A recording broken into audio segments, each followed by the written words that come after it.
Today, we want to talk about the difference between branding and marketing. And this is because most of the times we use these two words synonymously, but there's a difference. Remember, we said that your brand is the experience people have of your business. It is an intangible thing. It is a gut feeling. What are the thoughts, the perceptions, the feelings they have, the impression that is created after they interact with your business.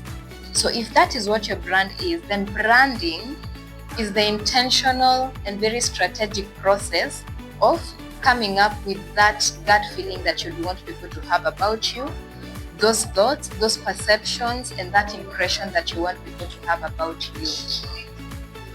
And marketing is the process of putting word out there. And that means that branding should always come before marketing. Most of the time, when we just go to develop the logo or coming up with the banners and coming up with social media posters, and we feel that that is enough, and we start putting the brand out there, and we start advertising and telling people about our product, we have not done the internal work that is necessary to create a very successful, long-term, and unshakable brand. You're just going to be doing things for the short term. And this is because we need to be very, very strategic about what will people be getting out there eventually when we start marketing. Because if we have said that marketing is just about now telling people about what the brand is, so if you're saying that marketing is now the process of putting this business out there so that people can see, and remember, there's actually a lot of noise, there's a lot of content that we consume.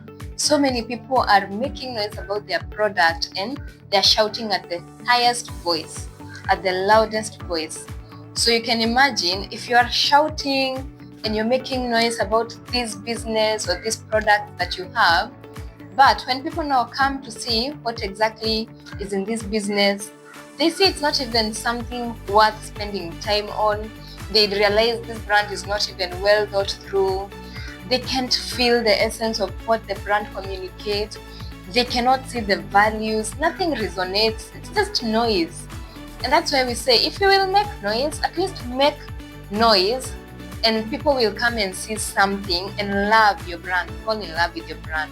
Because you can imagine, yes, making all that noise is good because it will create awareness, but what will people really find when they come to really see the brand? And remember, there's a lot of businesses right now. There's a lot of people selling the same product and the same services, and people are looking for something deeper. So if you do make that noise, you have created awareness, but when people come, there's nothing deeper, there's nothing to connect with, there's nothing that resonates, your brand feels very generic, it is not, there's nothing that resonates with who this person is, then they're going to be they're going to move on very fast. They're going to look for a brand that connects with them, resonates with them, that has something deeper that pulls them in.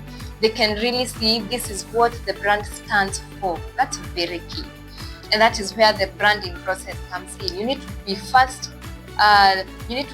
think through what is the core of the brand, what is the why behind the brand, what does the brand stand for, what is the cause, what are our values, what do we want for it to come out through our communications. Because yes, you can just communicate, and that's why when people say, talk less, listen more. Because you can talk, and yes, you're creating that awareness and making the noise, but when people come back and really look at what the brand has to offer and who the brand is, it is unsatisfactory. So that means we need to really first think about the brand before we put it out.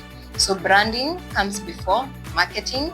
Let people come and find a very beautifully well thought through brand that they can now connect with, that they can see what the brand stands for, what the brand does, what are the values, what is the cause that the brand is standing for. And because of all these things resonating, they now become a loyal customer to this brand. They now become a brand advocate because they believe in what the brand believes in. the brand convictions and the worldviews and the belief system of this brand, they can see them and they resonate with them and they love them. So they gravitate towards this brand. They become part of the community. They become a loyal customer. So even before we go out there, we run to start marketing and talking about this product, this service that we have, this good thing that we think we have. Let's first do the inner work. Let's first do the background work. Even the designs and the colors need to be informed by that background work and the inner work. Because you said branding is about working backwards. Even your design needs to be informed by what is the cause that we are standing for, what is the image that we want to create, what are the perceptions, the thoughts and the feelings and the impression that we want people to have eventually after they have interacted with our business. And we say that this interaction could be anywhere. It could be online, it could be physically. So that means we need to first do this strategic inner work before we start communicating, before we start putting the brand out there through marketing and creation of awareness. So there's a very big difference between the two of those. Branding is that inner work, really discovering the why before the why behind the brand, really discovering the core and the essence, the life force of who the brand is. So that deeper thing that people will come to find when they now get awareness through marketing, and now they can see that I resonate with this brand, I love what they stand for, and I want to join them. I want to join the cause. I want to be part of their community, and just even you become a brand advocate. And they're not forced to become a brand advocate. It's because of the resonating and them really realizing that what this brand stands for is part of my values, part of the things that I'm concerned about. So I would want to stand with this brand. So that is very key so that we can differentiate between branding and marketing.